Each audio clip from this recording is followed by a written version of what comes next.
এই আন্দোলনের মাস্টারমাইন্ড মানুষ না, এই আন্দোলনের মাস্টারমাইন্ড ছিলেন আল্লাহ। শেখ হাসিনার এই অত্যাচার নির্যাতন, আল্লাহ যেটা বলছেন যে আল্লাহ অত্যাচারীকে ছাড় দেন কিন্তু ছেড়ে দেন না, সীমা লঙ্ঘনকারীকে তিনি পছন্দ করেন না।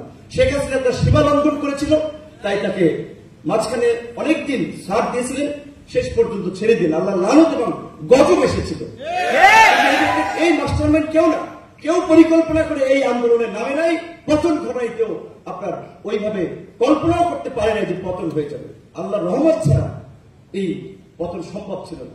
ইসলামাবাদী ভাইয়ের সাথে কথা হচ্ছে, ভাই আপনারা সিদ্ধান্ত নেন, সিলেট দেশের আলাপ করেন।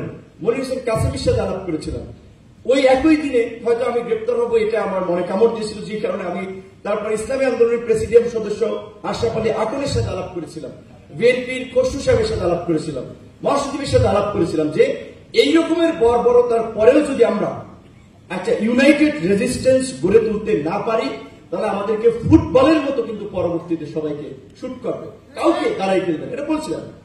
তো সেখানে সালাউদ্দিন সাহেব একটা পজিটিভ রোল আমরা আশা করেছিলাম।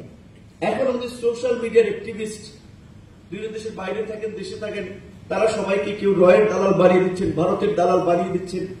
এই গণ অভ্যুত্থানে যারা আমরা এখন দেশে আছে, আন্দোলন সংগ্রামের সময় তো অংশীদার, আমরা নিজেরা বুঝে না বুঝে অনেক বিভ্রান্তি ছড়াচ্ছি।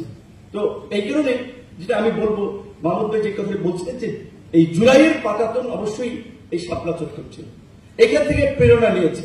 এবং এই আন্দোলনে যদি আলেম ওলামারা যদি এভাবে কানেক্টেড না হতো, এই আন্দোলন সফল হতো কিনা আমার সন্দেহ আছে। এবং আমি মনে করি যে এই আন্দোলনের মাস্টারমাইন্ড মানুষ না, এই আন্দোলনের মাস্টারমাইন্ড ছিলেন আল্লাহ। শেখ হাসিনার এই অত্যাচার নির্যাতন, আল্লাহ যেটা বলছেন যে আল্লাহ অত্যাচারীকে ছাড় দেন কিন্তু ছেড়ে দেন না, সীমা লঙ্ঘনকারীকে তিনি পছন্দ করেন না। শেখ হাসিনা তার সীমা লঙ্ঘন করেছিল, তাই তাকে মাঝখানে অনেকদিন ছাড় দিয়েছিলেন, শেষ পর্যন্ত ছেড়ে দিন। আল্লাহ লানত এবং গজব এসেছিল। এই মাস্টারমাইন্ড কেউ না, কেউ পরিকল্পনা করে এই আন্দোলনের নামে নাই, পতন ঘটাই কেউ আপনার ওইভাবে কল্পনাও করতে পারে না যে পতন হয়ে যাবে। আল্লাহ রহমত ছাড়া এই পতন সম্ভব ছিল না।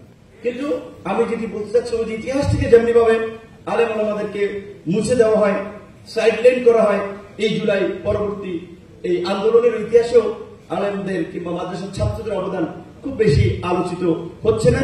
সেক্ষেত্রে আজকে শাপলা চত্বরের এই ইতিহাসকে জাগ্রত করার মধ্যে দিয়ে আশা করি ভবিষ্যতেও এই আন্দোলন সংগ্রামেও প্রত্যেকের ইতিহাস, এই যে মোদী বিরোধী আন্দোলনে হেফাজতি কিন্তু কোন রাজনৈতিক আন্দোলন নাই, হেফাজতের নেতৃবৃন্দ রাজপথে নেমেছিলেন, এটা একটি দেশব্যাপী আন্দোলনে পরিণত হয়েছিল।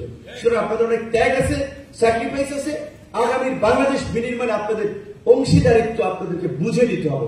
আপনারা অনেক যারা ব্যবহৃত হবা, আপনারা অল্প কথায় গলে যান, আলেম আমাদের মন মানুষটা নরম থাকে, মিষ্টি মিষ্টি কথায় গলা যাবে না।